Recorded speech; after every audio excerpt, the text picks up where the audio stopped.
Kalian tahu nggak, obat anti COVID itu udah ada sejak dulu. Hampir gratis, ada di mana-mana, dan sangat mudah digunakan. Obat itu namanya masker.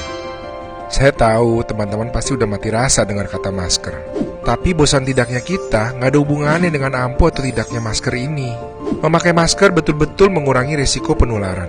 Tapi ya sama seperti semua obat, cara pakainya harus benar, baru terasa khasiatnya. Yang pertama, anggap saya menular walaupun saya merasa sehat. Anggap dari hidung dan mulutmu keluar virus-virus yang dengan mudah tertahan jika kamu menggunakan masker. Masker itu ampuh, yang bikin dia nggak ampuh adalah keteledoran kita ketika menggunakannya.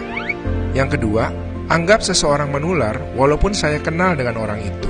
Ini adalah kesalahan paling besar yang sering kita lakukan sebagai makhluk emosional.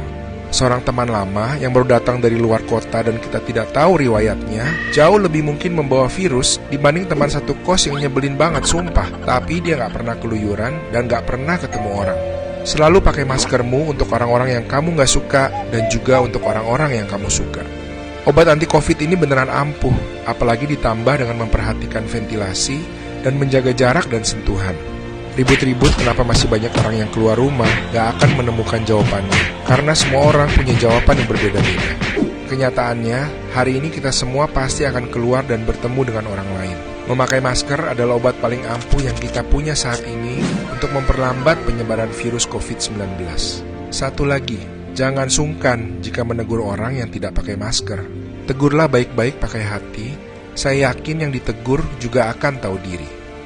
Obat anti COVID ini bukan jadi alasan kita menyepelekan dan membuat kita jadi tidak bertanggung jawab. Tetapi ketika kita harus keluar dan bertemu orang, masker yang digunakan baik dan benar akan ampuh melindungi kita dan mereka yang ada di sekitar kita.